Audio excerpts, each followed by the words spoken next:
everybody, Jessica Kobasi here yet again, and today I'm going to be showing you guys how I create a black and white that has some mood and atmosphere and all those fancy words. So yeah, I'm the kind of person who's just like, oh, let's just make a black and white, make it look nice.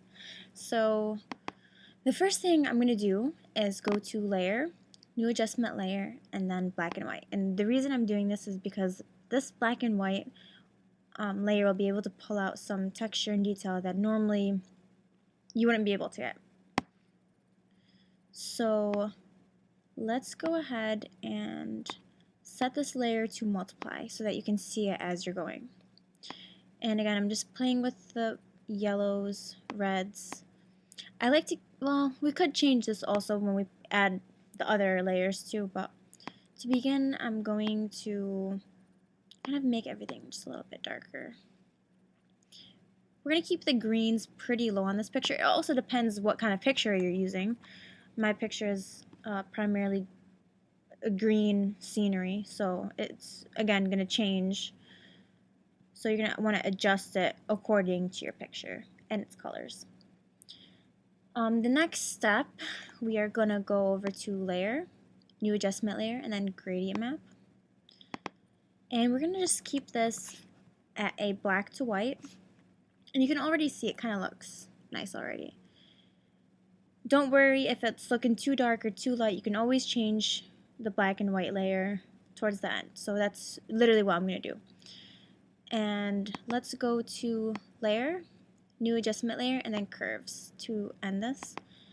And what I like to do mostly is to pull down, or I'm sorry, pull up this and kind of give it some more texture in the face. Even it gives it like another tonal range, if you will. And I'm just playing around with that. And I'm going to show you guys the difference. This is with no black and white.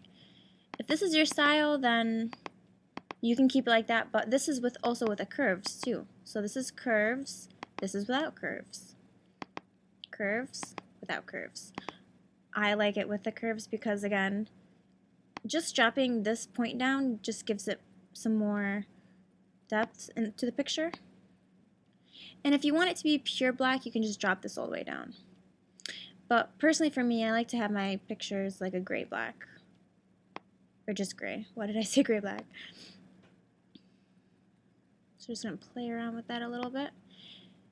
So I'm going to go ahead and make this visible, this layer visible again. And I'm just going to play around with it and see.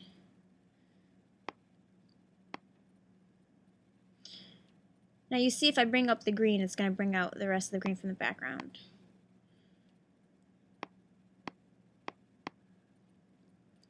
I think this is just personally my technique that I literally will just go through each and every color and just test out each one just because I like to be sure of what it's doing.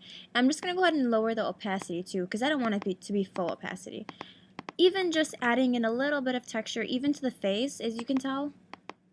You see how it's adding in a little bit more over here, some more color. Even that just makes a huge difference to the picture. And I love what curves is doing. Let's go to layer, new adjustment layer, and then brightness contrast. And we're just going to add a little bit more brightness. Give it that old look. And something else that I like to do is if you go to solid, make a solid color layer at the very bottom, and then you pick like a really pale, like weird color. It could be like some weird color like that. And then if you set it to exclusion, and then you lower this all the way to about 10, it's very, very subtle, but this really does make a difference, especially if you're using other pictures and there's other layers on top of it. And as you can tell, the more I'm bringing up the opacity, you can see what it's doing to the picture. So this is a more contrasted look, and if I add in this exclusion layer, it's making it less contrasted. So it's bringing back values right here. I just turned off the brightness and contrast layer. So if you wanted something with less contrast, then having a layer like this really does help. You can always up the contrast for this too. I'm going to show you guys the difference. Again, it's bringing back more details. It's literally just this. Is this like an eggplant, like old eggplant color? I'm a graphic designer, I didn't even know my colors, but. So it's bringing back a lot of the details that weren't there before.